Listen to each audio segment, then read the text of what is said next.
자, 이제 세 번째 시간 진행하도록 하겠습니다. 자, 여름 교재는 30페이지예요. 30페이지 펴놓으시고 설명을 좀 들어보시기 바라겠습니다. 자, 저희들이 지난 시간에 민법상 부동산에서 이야기 드렸지요. 자, 민법상 부동산이다. 민법에서 규정인 부동산이다 이 뜻이에요. 뭐를 합니까? 토지 및 그 정착물이다. 관련해서 토지에 대해서는 토지 소유권을 이야기해 드렸습니다. 다음 정착물이에요. 그럼 정착물에서는 상당히 많은 내용 학습이 되어야 되는 겁니다. 그래서 설명을 잘 들으셔야 하겠는데, 먼저 정착물에 대한 의의 그리고 학자들의 견해를 정리할 필요가 있겠습니다. 다음 정착물의 종류 그리고 정착물과 동사를 구별하는 방법, 이들이 학습이 되셔야 된다. 우리 시험에 모두 출제된 내용들이에요. 하나씩 우리가 정리할 수 있도록 하겠습니다. 먼저 정착물의 의의입니다. 근데 자, 말 그대로 보세요. 정착물이라는 것은 정착된 물입니다. 물이 뭡니까? 물건. 정착된 물건이라는 이야기. 그럼 어디에 정착이 되어 있습니까? 그가 뭐예요? 토지. 그럼 보세요. 토지에 정착이 되어 있다는 이야기는 토지가 고정적으로 부착되어 있다 할 수 있겠죠. 그래서 쉽게 이동시킬 수 있어요, 없어요? 없다라는 겁니다. 지금 토지에 고정적으로 부착돼서 쉽게 이동시킬 수 없는 물건을 뭐라 합니까? 정착물, 이렇게 이야기한다는 겁니다. 그래서 법률적 측면에서는 토지에 부착하는 물건이다, 이렇게 정의되기도 한다 생각하시고, 다음 학자들의 다양한 견해를 살펴보도록 하겠습니다. 견해를 살펴봤는데, 먼저 조준 교수님의 견해가 되겠어요. 또 학자 성함은 중요한 게 아니라 그랬습니다. 교수님께서는 이런 걸 정착물이란다, 이렇게 정리만 하시면 되겠습니다. 먼저 교수님께서는 이렇게 설명하고 있어요. 토지에 부가가치를 더한 영구적인 토지 계량물이다, 이렇게 설명을 하고 있다라는 겁니다. 그럼 이걸 우리 쉽게 이정을 해봅시다. 자, 토지에 부가가치를 더했다는 이야기는 결국 토지에 노동과 자본을 투입시켰다는 이야기예요. 그럼 토지에 노동과 자본을 투입시키니까 뭔가 물건이 나오더란 이야기예요. 이 물건이 나오는데 이 물건은 영구적이다. 이때 영구적이라는 얘기는 오래 쓸 수 있다는 이야기예요. 다음 토지 계량물이다. 그럼 토지 계량물은 토지의 가치를 높여주는 것이다, 이렇게 생각하시면 되겠습니다. 그래서 교수님께서는 주택, 상가, 울타리 이 같은 걸 예로 들고 있죠. 우리 주택 한번 생각합시다. 주택. 자, 이처럼 주택이 들어선다는 이야기예요. 그럼 주택에서인데 이 주택이 들어서기 위해서는 토지에 어떻습니까? 노동과 자본이 투입이 돼야 되겠죠? 그래서 토지에 노동과 자본이 투입되니까 주택이란 하나의 물건이 나왔다는 이야기예요. 이 주택은 오랫동안 쓸 수 있어요, 없어요? 있지요. 또 주택이 들어서마다 이 토지의 가치를 높여준다 할 수 있겠지요. 그래서 교수님 견해면 주택 이 자체는 뭐가 된 겁니까? 정착물이 된다, 이렇게 생각하시면 되겠어요. 여튼 토지에 부가치를 더한 영구적인 토지 계량물일 정착물이다, 이렇게 설명하고 있다 생각하시고, 다음은 이제 경작 수확물이 있습니다. 경작 수확물이다. 그런데 예를 들어서 옥수수나 감자 등등등의 경작 수확물이 있다는 겁니다. 자, 보세요. 이제 지금 옥수수나 감자 이 같은 경작 수확물도요. 토지에 뿌리 내리고 있죠. 부착은 돼 있다는 이야기예요. 그럼 토지에 뿌리 내리다 부착은 됐지만 이들은 매년마다 경작의 노력을 요하더란 이야기예요. 진짜 매년마다 경작의 노력을 요하기 때문에 오랫동안 부착되어 있다 할 수 있어요, 없어요? 없다라는 겁니다. 그래서 이들은 교수님이 견하면 뭘로 보겠다? 동산으로 간주하겠다는 이야기예요. 정착물이 아니라는 이야기예요. 동산으로 간주하겠다는 겁니다. 그렇지만 매년에 경작의 노력을 요하지 않는 나무라든지 다년생 식물이라든지 자연 식생 등이 있다라는 이야기예요. 자연 식생 등이 있다는 겁니다. 이제 이들 보세요. 이제 나무, 다년생 식물, 자연 식생 이 자체도 토지에 뿌리 내리고 있죠. 부착은 돼 있다는 이야기예요. 부착은 돼 있지만 이들은 매년마다 경작의 노력을 요하지 않는다는 이야기예요. 그럼 오랫동안 부착되어 있다 할 수 있어요, 없어요? 있지요. 그래서 교수께서는 이들은 뭘로 보겠다? 정착물로 보겠다, 이렇게 설명하고 있다. 특히 이 두 가지를 잘 구분하셔야 됩니다. 자, 보세요. 자, 옥수수나 감자 이 같은 경작 수확물이 있다는 이야기야. 그럼 경작 수확물은 매년마다 경작의 노력을 요한다. 그래서 오랫동안 부착되어 있다 할 수 없겠지요. 그래서 뭘로 간주하겠다? 동산. 그렇죠? 하지만 자, 매년에 경작의 노력을 요하지 않는 나무라든지 단연생, 식물, 자연생 이들은 뭘로 보겠다? 정착물로 간주하겠다라는 겁니다. 그래서 이 견해를 잘 이해를 좀 해주시면 되겠습니다. 자, 다음 두 번째. 방경식 교수님의 견해인데 교수님은 이래 설명합니다. 토지에 부착되어서 계속적으로 이용되는 것이 사회적 경제면서 합리적이다. 인정된 부분을 정착물이다. 이렇게 설명하고 있습니다. 이 정의를 가지고 우리 시험 과거에 몇 차례 또 답이 됐던 적이 있습니다. 이렇게 설명합니다. 자, 정착물이란 토지에 부착되지 않다고 하더라도 이런 점이 나온다는 이야기예요. 무조건 X. 잘못되어 있지요. 그럼 교수님 견해는 정착물에서는 반드시 어때? 토지에 부착이 돼 있어야 한다는 이야기예요. 됐었나? 토지에 부착되어서 계속적으로 이용되는 것이 사회적 경제면서 합리적이다. 인정된 부분을 뭐라 표현합니까? 정착물이다. 이렇게 표현하고 있다는 겁니다. 그래서 대표로 건물, 담장, 수목 이 같은 예를 들고 있는데 자 우리가 이 생각을 해봅시다. 여기 보세요. 이제 여기에 자, 이 같은 건물이 있다는 이야기야. 토지가 있고 이 건물이 있다. 그럼 이때 건물 이걸 보자는 이야기야. 건물 이걸 보면 이 건물은 어때? 토지에 부착이 돼 있죠? 여기서 계속적으로 이용된다. 할 수 있어요? 없어요? 있다. 그럼 교수님 견내면 건물은 뭐가 됩니까? 정착물. 자, 다음 또 우리 이해를 살펴봅시다. 자, 여기 토지가 있고요. 토지 위에 담장이 이렇게 설치되어 있다는 겁니다. 그때 여기는 담장 이걸 살펴보자는 이야기예요. 담장 역시 토지가 어때? 부착이 돼 있죠? 돼 있고 여기서 때 계속적으로 이용된다. 할 수 있어요? 없어요? 있지요. 그럼 담장도 뭐가 됩니까? 정착물. 다음은 수목입니다. 자, 수목이다. 이렇게 생각하는데, 자, 이렇게 생각합시다. 토지가 있어요. 토지가 있고, 여기에 이제 수목이 있다는 이야기 때, 수목이라는 것은 토지에 뿌리 내리고 있는 살아있는 나무를 말하는 겁니다. 근데 여러분들이 수목은 다녀온다. 이야기를 하네요. 그때 수목이다. 생각하시면 되겠어요. 근데 수목도요, 토지에 뿌리 내리고 있으니까 토지에 어때? 부착될 수 있겠죠. 여기서 계속적으로 이용된다. 할 수 있어요? 없어요? 있지요. 따라서 수목도 어디 합니까? 정착물. 그래서 교수님 견한다면 건물, 담장, 수목 모두가 어때? 정착물이 되는 것이다. 이렇게 생각하시면 되겠습니다. 다음 참고로 이제 가식 중인 수목이라는 게 있습니다. 가식 중인 수목이다. 근데 이때 보세요. 수목 이렇게 표현하면 이는 뭡니까? 정착물이잖아요. 정착물인데 가식 중인 수목이라는 이야기. 가식이 뭡니까? 쉽게 이상하세요. 임시로 심었다는 이야기예요. 임시로 심었다. 그럼 임시로 심었으니까 다른 곳으로 옮겨가겠죠. 있죠? 그럼 잡으세요. 이제 현재는 심어져 있습니다. 그럼 토지에 뿌리 내리고 있죠. 부착은 돼 있죠. 그렇지만 다른 곳으로 옮겨간다는 이야기예요. 임시로 심었으니까. 그럼 이때 여기서 계속적으로 이용된다. 할 수 있어요? 없어요? 없잖아요. 그죠? 따라서 자, 교수님 견다면 가식진 수목 이는 정착물이 될 수 있다 없다? 없다라는 겁니다. 참 가식진 수목이라든지 판잣집, 비닐하우스, 심가반대, 공전화 박스 참 쉽게 이동시킬 수 있는 물건들은 정착물로 보겠다 안 보겠다? 안 보겠다. 그럼 정착물이 아니면 뭘로 간주하겠다? 동산으로 간주하겠다. 이렇게 생각하시면 되겠습니다. 자, 다음 세 번째로 안정은 교수님이 견해야 되는데 자, 여러분 댁에 가시면 어떤지 거실이죠. 거실에 형광등 설치되어 있잖아요. 또 거실에 샹들리 이런 것도 설치되어 있다는 이야기죠. 자, 그럼 보세요. 형광등, 샹들리 이 같은 경우에는 자, 근본적으로 토지와 어때? 분리된 동산이었잖아요.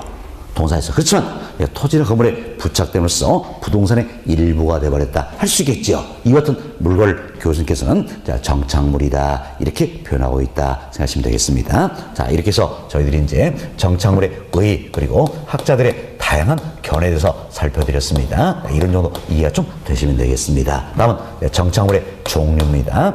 정착물도 자, 크게 우리 두 가지로 나눠볼 수가 있다는 건데, 자, 하나는 토지와의 독립물로서 취급되는 정착물이 있습니다. 이걸 해서 우리한테 독립 정착물이다 이렇게 표현하는 겁니다. 자, 또 하나는 토지의 일부로서 취급되는 정착물이 있다. 이걸 우리 종속 정착물이다 이렇게 표현하는 겁니다. 근데 둘 모두가 다 정착물이에요. 그럼 정착물이 독립물로서 취급되느냐 일부로서 취급되느냐 이 차이가 있다는 이야기예요. 자, 그럼 이건 이래서 하세요. 독립물이라서는 자, 물은 뭐라 했습니까? 물건. 그렇죠? 독립물이라서는 토지와 독립이 되어 있는 물건이라는 이야기야. 그럼 토지와 독립이 됐으니까 당연히 토지가 어때? 별개로서 거래의 대상이 될 수 있어요, 없어요? 있다라는 겁니다. 자, 이게 독립물이 되겠고, 다음은 토지 일부입니다. 일부니까 어때? 토지와 일체로서 거래의 대상이 되는 것들이다. 이렇게 생각하시면 되겠어요. 그래서 토지와 별개로서 거래의 대상이 될 수 있는 정착물이 뭡니까? 토지의 독립물, 독립정착물이다. 다음 토지와 일체로서 거래의 대상이 되는 정착물이 뭡니까? 토지의 일부, 종속 정착물이 된다라는 겁니다. 자, 여기 보세요. 그래서 우리 좀 전에 건물, 담장, 수목 모두가 어때? 정착물이라 그랬지요. 모두가 정착물이 돼. 토지와의 독립물로서 취급된 정착물이냐, 일부로서 취급된 정착물, 이걸 구분해보자라는 겁니다. 근데 무슨 이제 A가 토지도 건물도 가지고 있다는 이야기예요. 가지고 있는데 이때 A가 A 토지를 B에게 양도했어요. B에게 양도한 동시에 건물도 어때? 당연히 B에게 딸려가 버린다는 이야기예요. 이렇게 가져간다면 건물은 정착물인데 토지와의 독립물이 되는 겁니까? 일부가 되는 겁니까? 일부가 되는 거지요. 그래서 미국이나 유럽 등 서구 사회에서는 건물을 어때? 토지의 일부로서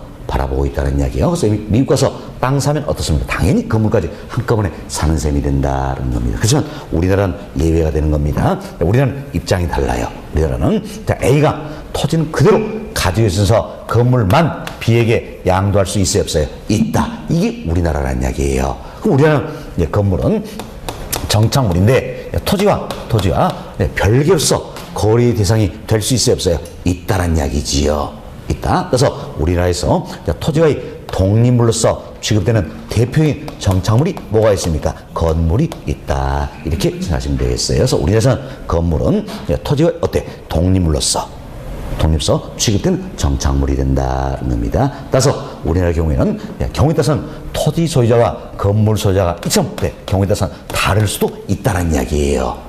있다. 이렇게 참고하시면 되겠습니다. 다음 것이 이제 A가 토지도 담장도 가지고 있다는 이야기예요. 이때 A가 이 토지를 B에게 양도하면 담장은 어때? 당연히 딸려가 버린다 할 수 있겠지요. 따라서 담장은 정착물인데 독립물입니까? 일부입니까? 일부로서 취급이 되고 있다는 겁니다. 내가 A 토지 사면 당연히 어때? 담장까지 한꺼번에 사는 셈이다. 이렇게 생각하시면 되겠어요. 그래서 이 담장의 가치는 다 어디에 들어있는 겁니까? 토지에 들어있다. 이렇게 보시면 되겠습니다. 다음 A가 토지도 수목도 가지고 있다는 이야기예요. 그런데 A가 이 토지를 B에게 양도했습니다. 양도하면 수목도 때 당연히 딸려가 버리는 것이다 라는 겁니다. 따라서 수목도 정착물인데 독립물입니까? 일부가 되는 겁니까? 일부로서 취급이 되고 있다. 이렇게 보시면 되겠습니다. 됐습니다. 그럼 이때 마찬가지예요. 내가 이 땅 사면 당연히 여기는 어때? 수목까지 한꺼번에 산 셈이 되겠죠?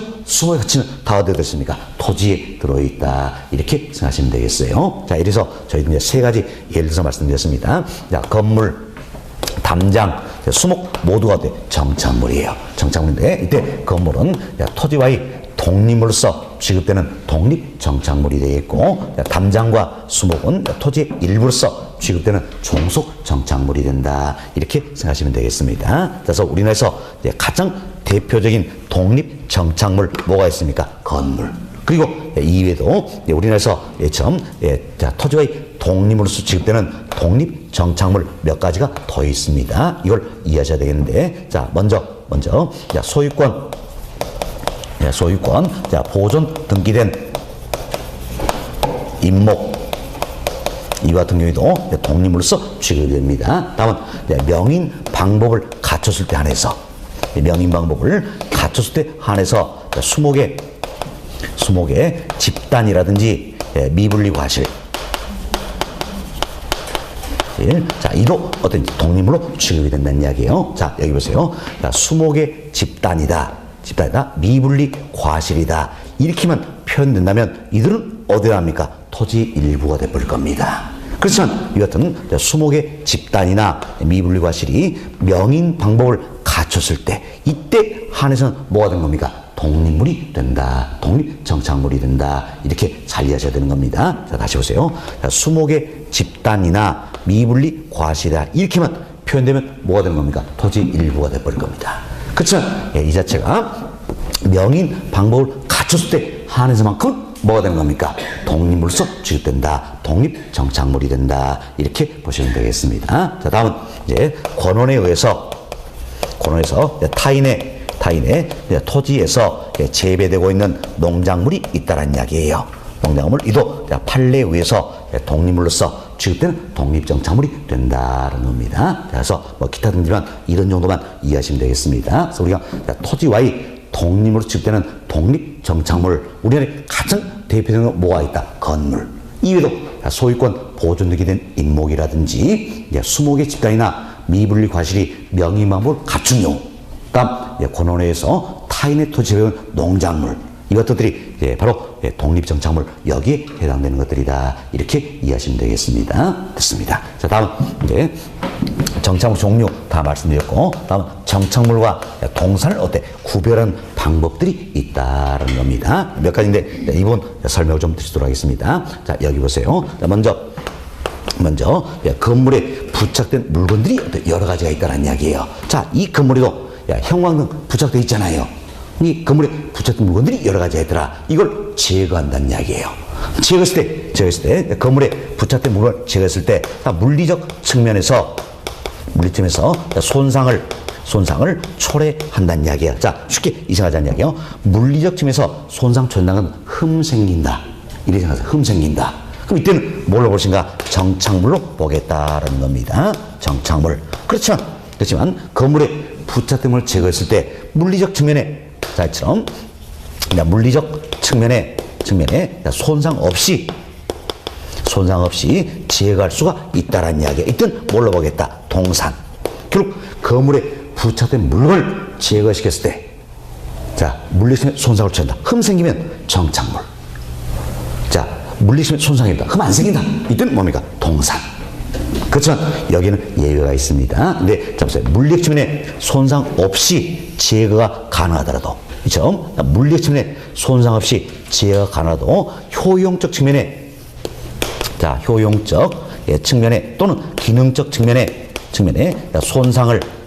손상을 초래한다는 이야기예요. 이때는 뭘로 보시는가? 정착물로 보겠다는 겁니다.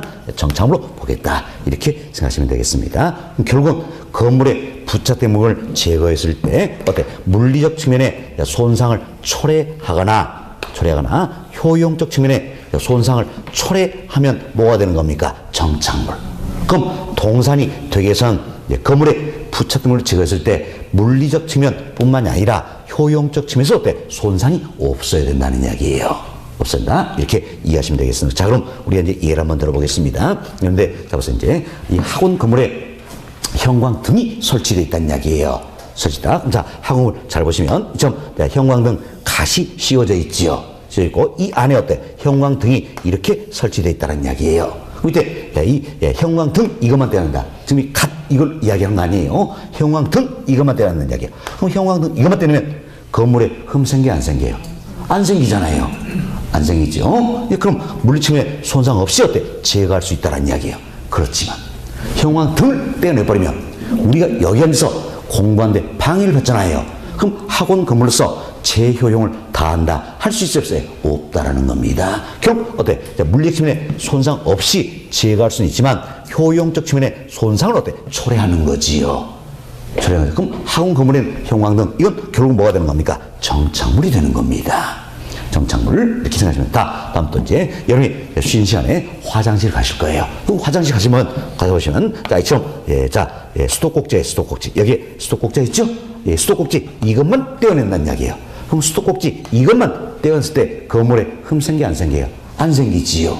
그렇지만 이걸 떼어내버리면 수돗물 쓸 수 있어요, 없어요? 없잖아. 그죠? 따라서 물리심에 손상 없이 제거할 수는 있지만 효용적 측면에 손상을 초래한다. 따라서 화장실엔 수도꼭지 이 자체도 뭐가 된 겁니까? 정착물 이렇게 이해하시면 되겠어요. 여튼 건물에 부착된 물을 제거했을 때 물리적 측면에서 손상을 초래한다. 효용적 측면에서 손상을 초래한다. 뭐가 됩니까? 정착물. 그럼 동산이 되기 위해서는 물리적 측면뿐만 아니라 효용적 측면에서도 손상이 없어야 된다. 이렇게 보시면 되겠습니다. 자, 다음 두 번째로 특정 위치에 맞도록 특별히 구축 보완되었다는 이야기예요. 이땐 뭘로 보겠다? 정착물로 보겠다는 겁니다. 정착물로 보겠다는데 뭐 대표로 우리가 이제 이런 예를 들어 볼 수 있겠죠. 자, 여기에 이 학원 강의실에도 여기 문틀 들 있잖아요. 문틀이 있다는 이야기. 이 문틀은 여기에는 맞는다는 이야기예요. 맞지만 이 위층이나 아래층에는 맞을까요? 안 맞을까요? 안 맞겠죠. 그럼 여기만 맞도록 구축 보완되었다는 이야기예요. 이땐 뭘로 보겠다? 정착물. 정착물. 다음 여러분들이 주일날 교회 갑니다. 교회에서는 교회에 어때? 긴 의자가 있잖아요. 이 교회 긴 의자 이거 어때? 집에 가져가라면 가져갑니까 안 가져갑니까? 꼭 또 가져가는 언니가 있어요. 그죠? 예, 그렇지만 3일 어때? 못 버틸 겁니다. 그죠? 예, 스티커 이거 붙여가지고 다시 버리겠다는 이야기. 왜? 교회 긴 의자 이것은 교회에 맞도록 놨지 집에 맞는 용도가 아니라는 이야기예요. 그럼 또 특정 용도에 맞도록 구축 보완다. 뭐가 된 겁니까? 정착물이 되는 것이다 라는 겁니다. 또 저의 개인적인 사례가 하나가 있었습니다. 말씀 안 드리려다가 일단 잠깐 이야기 드릴게요. 예, 자, 한때 제가 이처럼 이제 아파트 사는데 복도식이었어요. 복도식인데 여기 어떻습니까? 제가 살고 있는 게 408호였습니다. 408호. 예, 다 나옵니다. 408호. 그렇죠? 예, 복도시니까 바로 옆에 어때? 옆에 지금 407호 있었겠죠? 또 406호 있고. 근데 제가 408호 썼는데 어느 날 407호 여기 살고 계시는 언니가 있어. 언니가 독신이었어요. 이 언니가 저를 만나더니 갑자기 그때 호주머니에서 자기 집 열쇠라고요. 이거 하나 딱 빼가지고 저 주는 거예요. 지금도 이유를 모르겠습니다. 왜 그 언니가 저한테 열쇠를 줬는지 지금도 이유를 모르겠어요. 하여튼 열쇠 주니까 받았죠. 받았어요. 곰곰이 생각하니까 만약에 우리 집에 있는 언니가 이 사실을 알면요 저는 돼질 것 같더라고요. 그죠? 그래서 얼른 버리긴 버렸습니다. 예, 버리긴 버렸는데 하여튼 그때 그 언니가 준 열쇠도 407호 여긴 맞겠죠. 자기 열쇠니까. 그러나 408호는 맞아요 안 맞아요? 안 맞는다. 그럼 특정한 위치 맞도록 구축 보완되었다. 이도 뭐가 되는 겁니까? 정착물이 된다. 이렇게 생각하면 되겠습니다. 다시도 준다 그러면 하여튼 어떨지 모르겠어요. 예. 하여튼 이 열쇠도 정착물이 된다. 이렇게 생각하시면 되겠어요. 이처럼 특정한 위치 맞도록 특별히 구축 보완되었다. 이땐 뭘로 보겠다? 정착물. 자, 다음 또 이제 우리가 이 문제 갑시다. 자, 임대용 부동산이 있어요. 임대용 부동산인데 이것은 임대용 부동산에 선반을 설치할 수도 있겠지요. 다음 에어컨 설치할 수도 있겠죠. 이거 뭐 가스터브, 뭐 세탁기, 냉장고 등등 여러 물건을 설치할 수 있다는 이야기예요. 그럼 설치한 사람은 딱 두 사람이네요. 누가 설치할 수 있습니까? 임대인이 설치할 수 있겠죠. 다음은 임차인이 설치할 수 있다라는 겁니다. 자, 이때 임대인은 무엇 때문에 에어컨 설치할까요? 임대 부동산의 가치를 높여서 때 임대료 더 받을 목적이겠지요. 그렇죠? 임대인은 가치 증진의 목적으로 설치를 하게 된다는 겁니다. 그러면 임차인은 무엇 때문에 에어컨 설치할까요? 이용의 목적이 되겠지요. 그래서 임대부동산에 똑같은 에어컨이 할지라도 설치는 목적이 달라진다는 이야기예요. 임대인은 가치 증진의 목적으로, 임차인은 어때? 이용의 목적으로 설치를 한다는 겁니다. 이때 가치 증진의 목적으로 설치된 물건을 어때? 정착물로 보겠다는 겁니다. 정착물. 다음 이용의 목적으로 설치된 물건 뭡니까? 동산으로 보겠다는 겁니다. 다음 결국 임대용 부동산에 이제 임대인이 설치한 물건은 뭐가 됩니까? 정착물.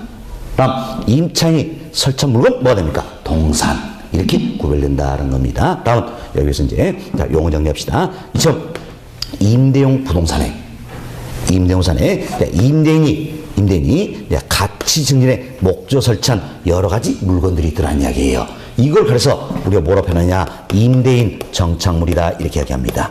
임대인 정착물이다라고 표현해요. 그럼 결국 임대인 정착물은 원칙은 뭐가 됩니까? 정착물. 자, 다시 얘기해보세요. 자, 임대용 부동산에 이제 임차인이 이용의 목적 설치한 여러 가지 물건들이 있더란 이야기예요. 이걸 그래서 뭐라 표현하냐? 임차인 또는 임차자 정착물이다 이렇게 표현하는 겁니다. 그럼 뒤에 정착물의 말이 붙어서 혼동이 되겠지만 결국 임차인 정착물이다 이 용어를 잘 생각하시면 되겠어요. 임차인 정착물은 뭘 얘기합니까? 임대용 부동산에 누가? 임차인이 어떤 목적? 이용의 목적을 설치한 물건들이라는 이야기예요. 따라서 임차인 정착물은 근본적으로 뭐가 되는 겁니까? 동산. 동산. 그래서 잘 기억하세요. 자, 임차인 또는 임차자 정착물이다. 이건 원칙은 뭐가 되는 겁니까? 동산이에요. 동산. 따라서 임차인 정착물의 소유권은 누구에게 있습니까? 임차인에게 있다. 임차인 스스로 어때? 제거할 수 있는 것들이다. 이렇게 생각하시면 되겠습니다. 자, 그럼 우리가 또 이런 예를 한번 들어봅시다. 내가 전셋집에 세 들어가는 겁니다. 그럼 이때 예, 전셋집은 뭡니까? 임대용 부동산이다. 나는 세 들어가니까 뭡니까? 임차인. 그렇죠? 내가 전셋집에서 좀 편하게 살기 위해서 커튼 블라인드 설치한다는 이야기예요. 설치한다. 그럼 자 보세요. 이제 임대부산에 임차인이 이용의 목적 설치한 물건이다 할 수 있겠죠. 이 같은 커튼 블라인드가 바로 뭐가 됩니까? 임차인 정착물이 되겠다. 그럼 내가 이제 전세 기간 만료가 돼서 그럼 다른 집으로 옮겨갈 때 내가 설치한 커튼 블라인드 그대로 놔두고 가야 됩니까? 떼갈 수 있는 겁니까?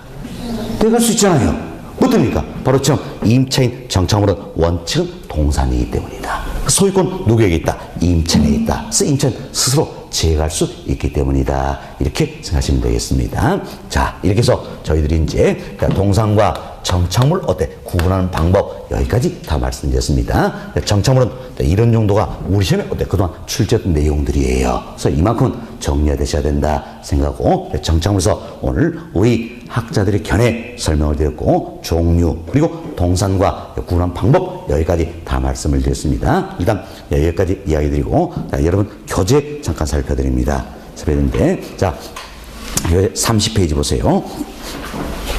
네, 30페이지 보시면 네, 자 하단에 동그라미 2번 정착물이다 소개되고 있죠? 정착물. 정착물도 크게 우리가 두 가지로 나눠본다 그랬습니다. 예, 자 토지와의 독립된 물건으로 취급되는 예, 정착물이 있죠? 예, 자, 예, 이거 뭡니까? 독립 정착물 또는 토지 일부, 즉 종속 정착물이 있다 생각하시고 이와 관련 내용이에요. 자, 그래서 동네 이번에 기억본 보세요. 기억본 보시면 자 독립 정착물이다 나와 있죠. 독립 정착물 있는 뭡니까? 토지와의 독립으로서 취급되는 정착물이다. 가장 대표인 예가 뭡니까? 건물. 다음은 그 다음 찍으세요. 소유권 보존 느끼는 임목이다. 이도 독립정착물로 취급이 되고 있다 그랬습니다. 다음 보세요. 명인 방법을 갖춘 수목의 집단이다. 지금 수목의 집단이 명인 방법을 갖췄을 때 한해서만큼 뭡니까? 독립정착물이 된다. 그 이야기죠. 예, 그리고 그 아래쪽으로 보시면 농작물 나와 있죠? 농작물은 바로 이용입니다. 권원에 의해서 타인의 토지에 재배되고 있는 농작물 이 같은 경우에도 독립물로서 취급되고 있다. 이렇게 생각하시면 되겠습니다. 자, 다음 페이지 봅시다. 다음 페이지 보시면 상단에 C번 찾으셨나요? 네, C번. 자, 31페이지예요. 네, C번 두 번째로 보세요. 네, 두 번째로 보시면 중간쯤 네, 토지에 정착되어 있고 매년 경작의 노력을 요하지 않는 네, 자, 우리 여기서 배웠던 내용이에요. 네, 매년 경작의 노력을 어때? 요하지 않는다는 이야기예요. 나무, 자연생, 단연생 식물 등은 자 뭘로? 부동산의 정착물로 간주된다. 할 수 있겠죠. 정착물로 간주된다는 겁니다. 자, 그 아랫줄 보세요. 자, 보시면 중간쯤에 자, 권원에 의해 타인의 토지에서 재변 농작물이다. 자, 우리 여기 설명드린 내용이죠. 권원에 의해서 타인의 토지에서 재배되고 있는 농작물이다라는 이야기예요. 이는 우리 뭘로 봤습니까? 독립정착물이다 이야기했죠. 그래서 그 다음 찍으시면 토지와 독립된 부동산으로 다뤄진다. 결국 토지의 독립물, 독립정착물로 취급되는 이해가 된다. 이렇게 보시면 되겠습니다. 됐습니다. 자, 이 정도 이해하시고요. 다음은 그 아래 문제 3번 봅시다. 문제 3번 보시면 다음 토지의 정착물 중 토지와 독립된 것이 아닌 것은 결국 어때? 토지와의 독립물로서 취급된 정착물, 즉 독립정착물 이게 어때? 아닌 거 찾기다. 이렇게 생각하시면 되겠습니다. 보기 1번 건물 대표적인 독립정착물이지요. 다음 보기 2번 보세요. 자, 소유권 보존 등기된 임목이다. 이도 어때? 독립정착물이 되겠죠? 다음 보기 3번 보세요. 3번 보시면 국어 나와 있네요. 국어. 아마 여러분들이 공시법 시간에 또 많이 들으셔야 될 겁니다. 국어는 뭡니까? 이제 법정 지목 중에 하나가 되겠죠? 예, 자, 이제 공간정보법이다. 약칭으로 표현하는데, 공간정보법, 옛날에는, 자, 법정지목 모두 몇 개 있습니까? 28개가 있다는 이야기예요. 28개 지목 중 하나가 뭡니까? 국어라는 게 있어, 국어. 그런데, 국어가 상당히 어려운 말입니다. 아주 쉽게 우리말로 표현, 순수한 우리말로 표현, 또랑입니다, 또랑. 자, 또랑. 표준은 도랑. 이렇게 생각하시면 되겠습니다. 됐습니다. 자, 그런데 또한 뭡니까? 소규모 수로부지다 할 수 있겠죠? 그래서 국어 이 같은 경우에는 독립물이 될까요? 일부가 될까요? 일부가 되는 겁니다. 토지 일부로서 취급되는 정착물이 된다는 겁니다. 다음 4번 봅시다. 4번 명인 방법을 구비한 수목이다 나와 있죠? 수목인데, 자, 수목인데 명인 방법을 갖추고 있다는 이야기예요. 명인 방법을 갖췄을 땐 뭐가 됩니까? 독립 정착물이 된다 그 이야기죠. 5번 우리 설명 내용이에요. 권원에 의하여 타인의 토지에 지배된 농작물 이도 때 독립 정착물로 취급된다 쓰겠죠. 따라서 답은 몇 번입니까? 3번 이렇게 찾으시면 되겠습니다. 자, 이런 데도 이해하시고 다음 3번 문제 아래 보시면 니은번 종속 정착물이다 나와 있죠. 대표로 우리가 담양, 수목 이 같은 걸 예로서 말씀을 드렸습니다. 다음 동네 3번 보세요. 3번 보시면 정착물이 아닌 동산으로 분류된다 소리인데, 자, 판잣집 가식의 수목이다. 우리 여기서 이야기되는 내용이에요. 자, 가식진 수목, 이 같은 경우에는 뭘로 보겠다? 동산으로 간주한다 그랬지요. 그리고 가식진 수목뿐만이 아니라 판잣집이라든지 그 다음 보세요. 공중전화 박스, 비닐하우스 이처럼 쉽게 이동시킬 수 있는 물건들은 뭘로 보겠다? 동산으로 보겠다 설명된 내용입니다. 그리고 그 다음 쯤 보세요. 경작 수확물이다. 우리 여기서 설명드린 내용이에요. 자, 옥수수나 감자 이 같은 경작 수확물이다. 자, 이들은 뭘로 간주했습니까? 동산. 정착물이 아니라는 얘기죠. 동산으로 간주한다. 이렇게 보시면 되겠습니다. 다음 동그라미 4번 봅시다. 4번 정착물을 구분하는 기준이다. 자, 우리가 동산과 정착물 구분하는 방법 말씀드렸죠? 자, 이 내용이 되겠습니다. 그래서 기억본 보세요. A번 부착된 물건이 물리적으로나 기능적으로, 즉 효용적으로 건물에 아무런 손상 주지 않고 제거될 수 있으면 이렇게 되어 있죠. 결국 물리적 측면에서도 손상 없다라는 이야기예요. 그리고 효용적 측면에서도 손상 없이 제거할 수 있다. 이는 뭐가 되는 겁니까? 동산. 다음 그렇지 않으면, 즉 물리적 측면에 손상을 초래하거나 효용적 측면에 손상을 초래한다. 이때는 뭐가 됩니까? 정착물 이렇게 보시면 되겠습니다. 다음 B번의 세 번째 줄 중간쯤 보세요. 세 번째 줄 중간쯤 보시면 자, 수도꼭지나 인터폰 등은 우리 어떤지 자, 수도꼭지 설명드렸잖아요. 수도꼭지나 인터폰 등은 물리적으로 아무런 손상 없이 건물로부터 제거할 수 있지만 제거되면 건물의 효용에 지장을 받게 된다는 이야기예요. 결국 물리적 측면에 손상 없이 제거할 수도 있어도 효용적 측면에 손상을 초래한다는 이야기예요. 따라서 뭘로 보겠다? 정착물. 뒤집으면 동산으로 간주되지 않는다는 이야기는 그럼 뭘로 보겠다? 정착물로 보겠다. 이렇게 생각하시면 되겠습니다. 자, 다음 이제 32페이지 봅시다. 32페이지는 상당히 니은번 물건의 성격입니다. A번 첫 번째를 보세요. 건물의 특정 위치나 용도에 맞도록 특별히 제작되었거나 고안된 물건 뭘로 보겠다? 정착물. 그래서 그 아래줄 보시면 얘가 나와 있지요. 근데 끝 보시니까 창문. 다음 교회용으로 만들어진 책상. 이 같은 것들은 다 우리 뭡니까? 정착물에 해당된다. 이렇게 설명드렸지요. 다음 D급번입니다. D급번. 자, A번 세 번째 줄 끝부분 보세요. 보시면 자, 소유자가 임대가치 증진을 위해 나와 있죠. 이때 소유자는 뭐가 되는 겁니까? 임대인이 되겠지요. 그럼 결국 임대인이 임대가치의 증진을 위해 설치한 것이다. 이는 뭘로 취급되겠다? 바로 정착물 이렇게 이해하시면 되겠습니다. 자, 다음 리을번 봅시다. 리을번 A번 두 번째 줄 보세요. 그러시면 임차인이 설치한 물건은 정착물로 보지 않는다. 자, 그래서죠. 자, 임차인이 이용의 목적으로 임대공산에 설치한 물건은 뭐가 되는 겁니까? 동산. 지금 동산이 되기 때문에 정착물로 보지 않는다. 이렇게 표현하는 겁니다. 자, 다음 B번 보세요. B 보시면 건물 임차인이 설치한 진열대 선반들은 건물에 부착되다 하더라도 정착물에 범죄들지 않는다. 뭘로 취급한다? 동산. 자, 이 같은 정착물들을 뭐랍니까? 임차인 정착물 또는 임차자 정착물 이렇게 표현하는 겁니다. 결국 임차인 정착물이다. 이는 원칙적으로 뭐가 되는 겁니까? 동산이 된다. 이렇게 생각하시면 되겠습니다. 동산이 된다. 자, 이렇게 이해하시면 되겠어요. 그리고 그 아래 이제 4번 문제 한번 살펴봅시다. 4번 문제 보시면 자, 부동산의 정착물 설명 중 틀린 것은 1번 보세요. 제거하여도 건물의 기능 및 효용에 손실이 없는 부착된 물건이라는 이야기예요. 그러니까 건물에 부착된 걸 제거했을 때 어때? 기능적으로 효용적 측면에서 손상 없이 어때? 제거할 수 있다는 이야기예요. 이때는 뭐가 되는 겁니까? 동산, 그 뒷집은 동산으로 취급된다. 맞지요? 다음 2번 봅시다. 토지에 정착돼 있으나 매년 경작로를 유하지 않은 나무, 다년생 식물들은 부동 정착물로 간주되지 않기 때문에 여기가 잘못되어 있네요. 여기서 이제 우리가 매년 경작의 노력을 유하지 않는 나무, 다년생 식물, 자연생 이들은 뭘로 보겠다? 정착물. 그래서 정착물로 간주된다는 이야기예요. 따라서 그 뒤집은 중개의 대상이 되지 않는다. 이분도 어때? 잘못된 표현이다 할 수 있겠어. 어때? 정착물로 간주되기 때문에 매매 시 어때? 함께 양도된다. 이렇게 생각하시면 되겠습니다. 자, 2번이 여튼 뒷짐이 통째로 잘못돼 보시면 되겠고, 다음 3번 봅시다. 정착물은 당사자들 간의 합의나 쓰임새, 관계 등에 따라 주물 또는 어떤 종물로 구분될 수도 있는 거지요. 다음 4번 봅시다.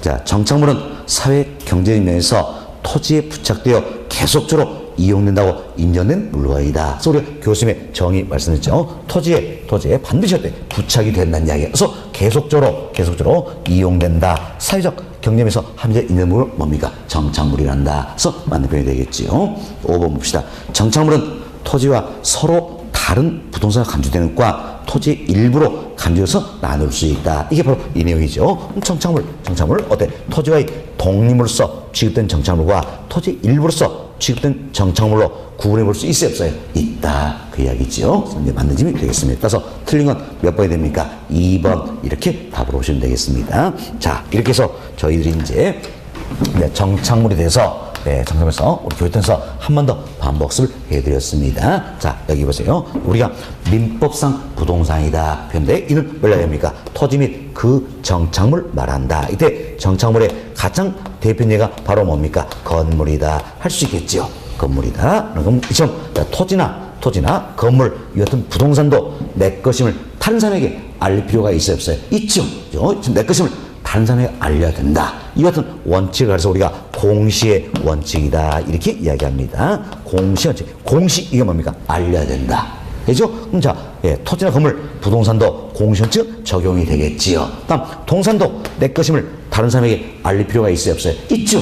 그래서 동산도 공시 원칙은 적용이 된다는 이야기예요. 다만 공시하는 방법만이 다를 뿐이다. 이렇게 생각하시면 되겠어요. 공시하는 방법만이 다를 뿐이다. 자, 보세요. 토지나 건물 이 같은 부동산은 들고 다니면서 내 거다 할 수 있어요, 없어요? 없잖아요. 그래서 우리나라의 경우에는 등기라는 권리의 공시범을 채택하고 있다는 겁니다. 그렇지만 동산은 뭡니까? 점유라는 권리의 공시범을 채택하고 있다 할 수 있겠습니다. 그래서 토지나 건물, 부동산의 권리의 공시범은 뭡니까? 등기. 동산은 점유가 된다. 이렇게 보시면 되겠습니다. 다음 우리가 이어서 이런 예를 한번 들어봅시다. 자동차입니다.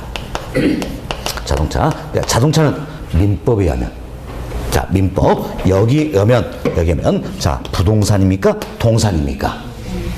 자동차는 토지 및 그 정착물 여기 어때? 해당되지 않잖아요. 그럼 뭐가 됩니까? 동산? 그럼 동산이니까 권리의 공시가 뭐가 됩니까? 점유. 그렇지만 이제 자동차에 관련된 개별 법률이 있어요. 그래서 자동차 관리법. 이것은 개별 법률에서 개별 법률 명칭까지 다 이해하실 필요는 없는 겁니다. 하여튼 개별 법률에서 자동차는 등록하도록 되어 있다는 겁니다. 그래서 자동차 사자마자 가장 먼저는 뭡니까? 등록증을 발급하는 거. 생각하시면 되겠습니다. 다음 20톤 이상의 선박이 있어요. 자, 20톤 이상일 때도 선박 이 자체도 민법에 의하면 부동산입니까? 동산이 되는 겁니까? 동산. 토지 및 그 정착물 아니잖아요. 동산이다. 그럼 권리 공시원 점유가 돼야 되겠죠. 그렇지만 선박법, 선박등기법 이런 개별 법률에서 20톤인 선박은 등기하도록 되어 있다는 이야기예요. 그럼 우리가 이래서 살펴보니까 자동차 20톤인 선박이다. 이들은 민법에 의하면 사실은 뭡니까? 동산이잖아요. 그렇죠? 그렇지만 예처럼 개별 법률에서 등기나 등록의 권리의 공시범을 채택함으로 해서 부동산의 권리의 공시범과 유사성이 있어요, 없어요? 있다는 이야기예요. 있다. 그래서 부동산의 준해서 취급해 주겠다는 겁니다. 자, 이걸 그래서 우리가 뭐랍니까? 준부동산이다. 또는 어때? 의제 부동산이다. 이렇게 표현하는 겁니다. 자, 그럼 잘 보세요. 자, 준부동산이다. 이는 민법에서 인정인 부동산입니까? 아니에요. 왜요? 자, 민법에서 인정인 부동산은 오로지 뭡니까? 토지 및 그 정착물. 이게 민법에서 인정인 부동산이고, 준부동산은 민법에 의한다면 동산이나 동산으로 구성된 일체의 집단들이에요. 그렇지만 개별 법률에서 권리의 공시 항목을 등기나 등록을 채택함으로써 부동산의 권리의 공시 항목과 유사성이 있다. 그래서 어때? 부동산에 준해서 취급해 주는 것들이다. 이렇게 생각하시면 되겠습니다. 잘 이해하셔야 됩니다. 자, 민법에서 인정된 부동산은 뭡니까? 토지 및 그 정착물. 다음, 준부동산은 민법에서 인정해 줍니까? 아니라는 이야기예요. 개별 법률에 의해서 부동산에 준해서 취급되는 것들이다. 이렇게 생각하시면 되겠습니다. 네, 이것은 준부동산이고 여러 종류가 있죠. 예, 우리 두 가지 말씀드렸어요. 자동차, 다음 이편 선박 이외에도 항공기, 건설기계, 네, 공장재단, 광업재단, 업권, 뭐 등등등이 있다. 이렇게 생각하시면 특히 이 세 가지 잘 기억하자는 이야기요. 자, 공장재단, 광업재단, 업권. 자, 이들은 어디다 합니까? 준부동산이다. 부동산에서 준해서 취급된 것들이다. 준부동산이다. 이렇게 생각하시면 되겠습니다. 근데 여기 보세요. 이제 이것은 준부동산은요. 준부동산은 이제 감정평가의 대상이 될 수 있다는 이야기예요. 감정평가의 대상이 될 수 있고, 자, 이론적으로는 이제 중개의 대상이 될 수 있다. 물론 이론적이에요. 이론적으로는 중개의 대상이 될 수 있다는 겁니다. 자, 현실적으로는 중개의 대상이 되는 것도 있고 안 되는 것도 있죠.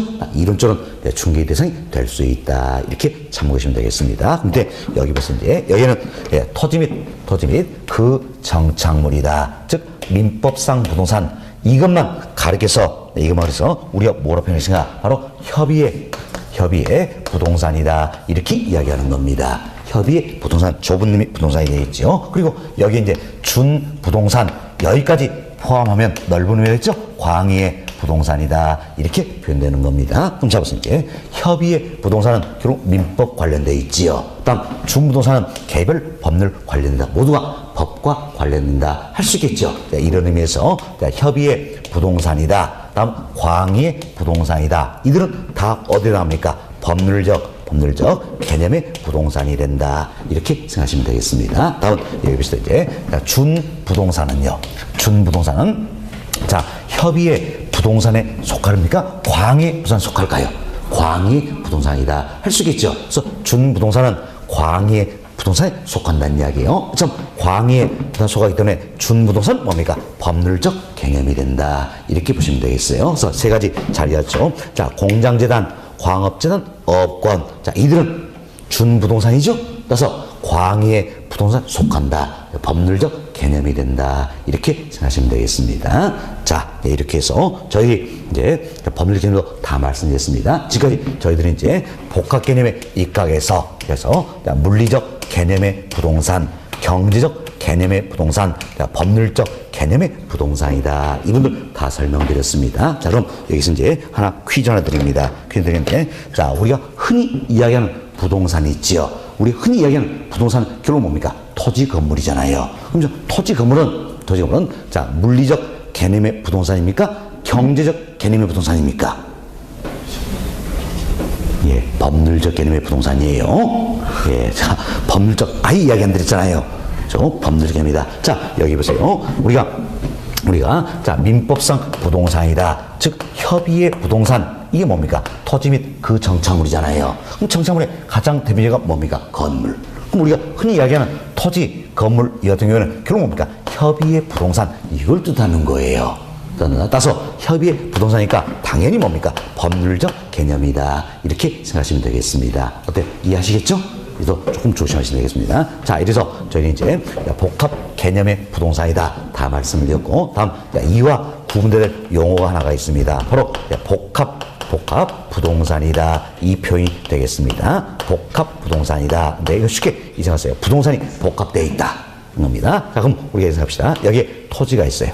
토지가 있고, 예, 토지 위에 정착물인데 반드시 법적으로 서로 별개의 것이 된다는 이야기예요. 그럼 결국은 토지와 독립으로 취급되는 독립정착물이 되었다는 이야기예요. 그럼 가장 대표가 바로 뭡니까? 건물. 그렇죠? 그럼 토지와 건물로 네, 구성된 경우 예를 들어 볼 수가 있다는 이야기예요. 토지와 건물로 구성된 경우다. 그럼 이제 이때 보세요. 토지와 토지 위에 정착물이 법적으로 서로 별개의 것이잖아요. 그럼 별개인데, 자, 부동산 활동이 있을 만큼은 이 자체도 일체로서 대상이 되고 있다는 이야기야. 자, 보세요. 토지와 건물 일체로서 이용의 대상이 되잖아요. 또 토지와 건물 일체로서 평가의 대상이 되게 된다는 이야기예요. 그렇죠? 부동산 활동이 있을 만큼은 일치는 모습으로서 대상이 되고 있을 때 이때 우리가 뭡니까? 복합 부동산이다. 이렇게 표현하는 겁니다. 그래서 토지와 그 위에 정착물이 법적으로는 서로 별개의 것이지만 부동산 활동이 있을 만큼은 일치된 모습으로 대상이 된다. 이때 뭐라 합니까? 복합 부동산이란다. 그래서 복합 부동산의 가장 대표가 바로 뭡니까? 토지와 건물로 구성된 경우다 생각하시고, 이는 자, 법률적 개념은 아니겠죠. 부동산 활동상의 개념이다. 참고하시면 되겠습니다. 우리가 이 내용을 살펴보니까 어때? 복합 개념의 부동산과 복합 부동산 어떻습니까? 엄연히 다른 말이다. 알 수 있겠죠? 구분이 되셔야 되겠다는 겁니다. 됐습니다. 네, 여기까지 정리하면 되겠네요. 자, 이렇게 해서 저희들이 이제 34페이지 상단까지는 다 말씀을 드렸습니다. 그래서 이제 34페이지 문제 5번 들어있지요. 5번. 이 문제는 저희 1월 때 풀었던 문제입니다. 여러분이 한번 더 풀어보실 바라겠습니다. 자, 이렇게 해서 우리가 1절 부동산의 개념이다. 이분 다 설명드렸습니다. 자, 잠시 쉬었다가 다음 시간에는 2절 부동산 분류 방법 이분 설명드리도록 하겠습니다. 10분 쉬었답니다.